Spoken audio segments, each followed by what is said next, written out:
increase and certainly some sections in the stadium. We've always spoken to the fact that we're going to increase, I don't say slightly anymore, based upon last year, but we're always likely to increase prices year to year. It's not an uncommon practice, but, excuse me, we looked at some of these sections and we made some steep adjustments in some of those sections.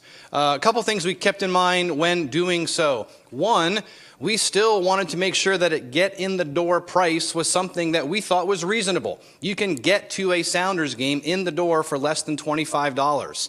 We thought that was fairly reasonable. We also, just to make sure, 75% of the seats in the building had a price increase heading into 2018. There were 25% of those seats that decreased or stayed flat. And we wanted to make sure that in those areas that saw a higher than average increase, that there were adjacent sections that were less or that showed a decrease. I also will tell you that our renewal rate this year heading into next was about the same as it always has been. So despite what we knew to be a rather hefty increase in some sections in the stadium, you know, the renewal rate remained about the same. We also can say that the renewal rate in the sections that we increased maybe a bit more, it was less. And we certainly went into this pricing structure and strategy session fully knowing that. But not surprisingly, the sections adjacent to those sections, we saw like an increase in the renewal rate. So there's a lot of equation and formula that goes into why we do it and how we do. But we always, you know, I can assure you in the back of our mind is a couple things. One, the get-in-the-door price. Two, the fact that we were very bullish on if we're going to do this in certain sections, we really felt a strong need to decrease pricing, which to my knowledge, we have not done before. Some sections decreased in price. I think, in fact, some of the folks on council's section decreased in price.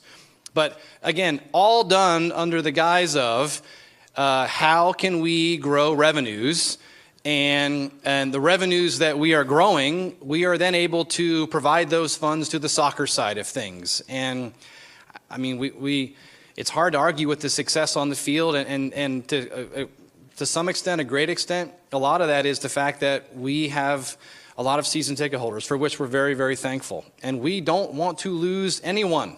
That is not an easy thing to go find a new season ticket holder. So our goal is not to, hey, let's jack up prices and have a real low renewal rate. Certainly not our thinking. So a couple different thoughts on the pricing side of things. I'd like to put a little perspective on it from 30,000 feet, which is I haven't looked up the pricing on Atlanta that just came in, or Minnesota, but I can say that we are never higher than the top 7 in terms of ticket pricing, purposely. So there's always 6 or 7 teams ahead of us. There may be 8 or 9 teams now, because I know LAFC is going to have to charge a pretty penny. So we purposely make sure that we are not anywhere close to the top ticket price. The second thing is we say we run a business. It's kind of an unusual business that we run.